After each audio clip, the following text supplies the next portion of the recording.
Hola amigos y bienvenidos a Medi4All. El día de hoy veremos el video de histología de las glándulas, así que te invito a que no te lo pierdas. Arrancamos.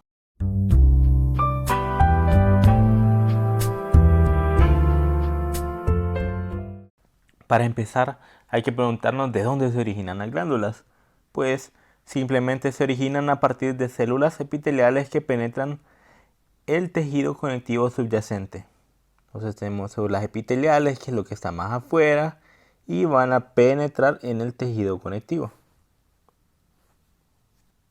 Tenemos que saber un concepto bien claro, qué es parénquima y qué es estroma. Cuando alguien les hable de parénquima, ustedes tienen que saber que el parénquima es la unidad secretora. En otras palabras, es el epitelio. Entonces, parénquima es la unidad secretora.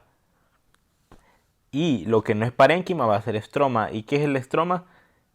El tejido de sostén o la unidad de sostén, en este caso el tejido conectivo.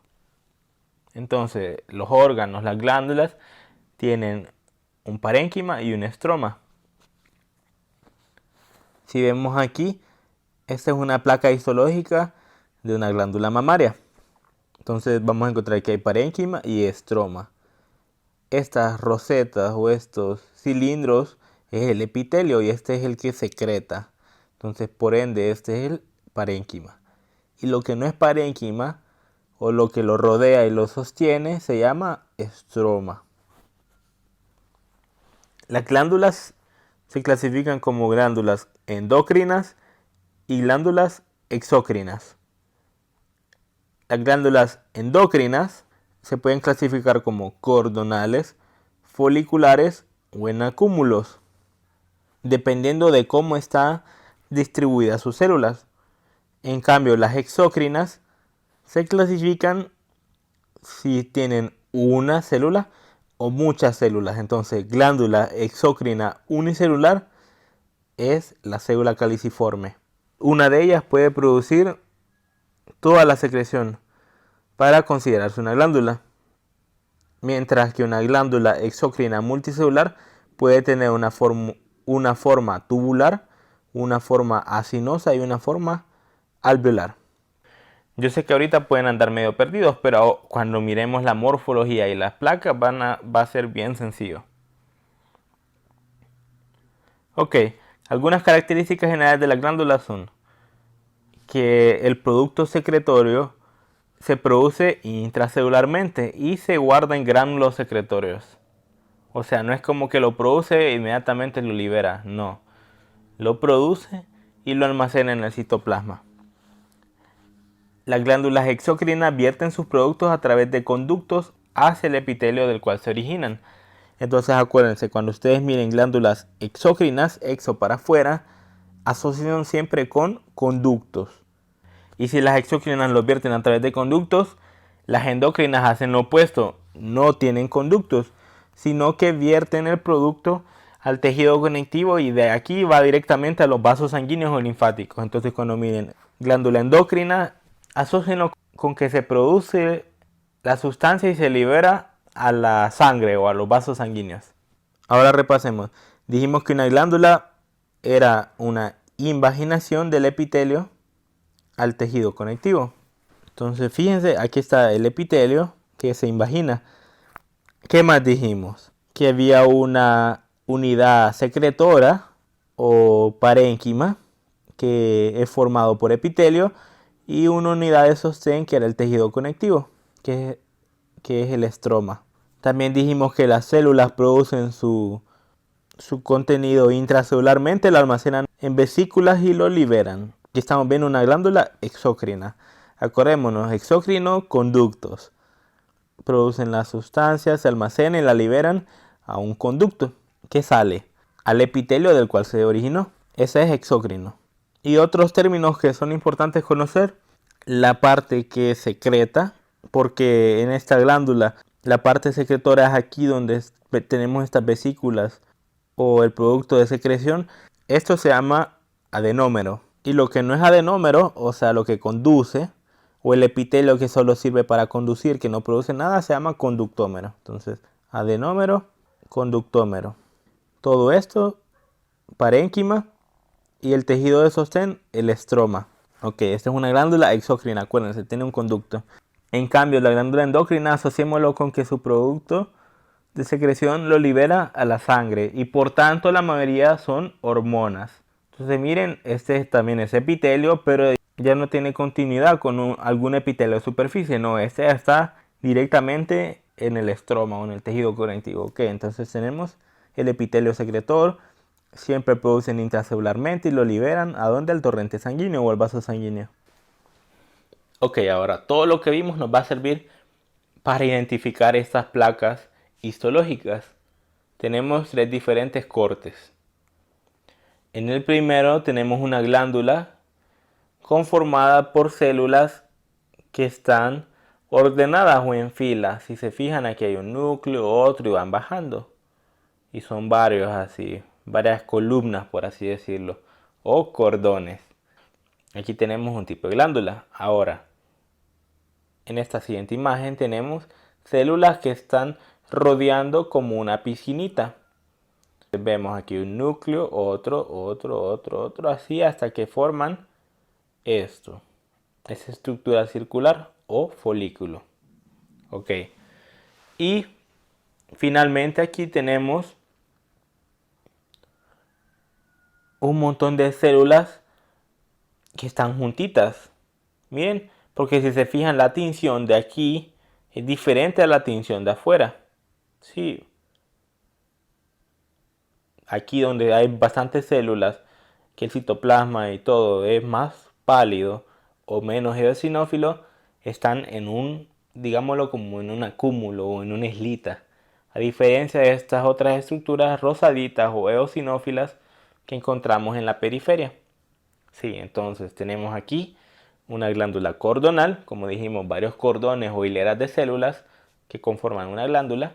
En este caso la cordonal podríamos tener, como aquí vemos, la glándula suprarrenal. Otra glándula que tenemos aquí es la folicular, un folículo tiroideo, entonces esta es la tiroides. Y aquí tenemos una glándula en acúmulos, un ejemplo por excelencia, el islote de Langerhans en el páncreas. ¿Ven algún conducto por algún lado? Yo no lo miro. Así que podemos decir con toda propiedad que esta es una glándula endocrina. Las endocrinas ya dijimos que se dividían en cordonal, folicular y en acúmulos. Una vez que ya vimos endocrinas, y recordemos, las endocrinas la mayoría producen ¿qué? Hormonas. Ahora, tenemos 3 placas diferentes o distintas a las anteriores. En la primera vamos a tener una glándula, que es cada una de estas estructuras, conformada por células que tienen un citoplasma que no se tiñe.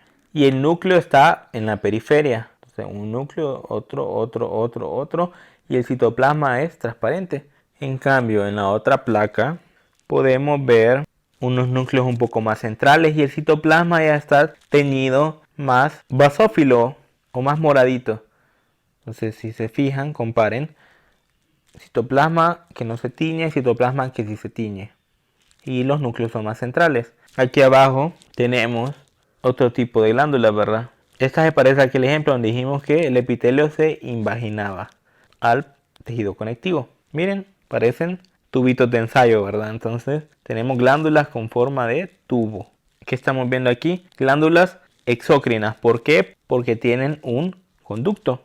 Si se fijan, recordemos que las células que secretaban estaban aquí abajo y liberaban su producto al conducto y del conducto salía a la superficie. Ok, entonces son glándulas exocrinas. Aquí las células producen sus productos y las liberan al conducto que debería estar en el centro. Aquí tenemos una glándula tubular aquí abajo. ¿Por qué? Por el aspecto morfológico.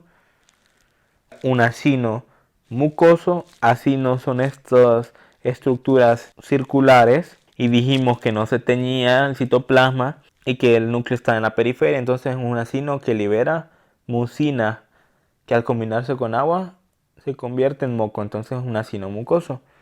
Y finalmente un acino seroso. muy similar al acino mucoso, solo que este sí se tiñe, más basófilo, y el núcleo es más redondito. Y aquí podemos ver la diferencia entre un acino mucoso y un acino seroso. La estructura del acino mucoso, que es el que está a la izquierda, núcleos en la periferia o en la orilla, en otras palabras. Vamos a ver citoplasma más pálido comparado con el seroso, porque en la hematocilina y eosina no tiñe la mucina o moco. Y vamos a ver que los productos de secreción se liberan al conducto, que es este circulito vacío ahí, miren. Entonces, núcleo en la periferia, citoplasma que no se tiñe y la mucina se libera al conducto. En el seroso, que produce enzimas, vamos a ver células piramidales, núcleo central, basófilo, múltiples gránulos secretorios de enzimas, que se tiñe bien basófilo el citoplasma y lo liberan al conducto.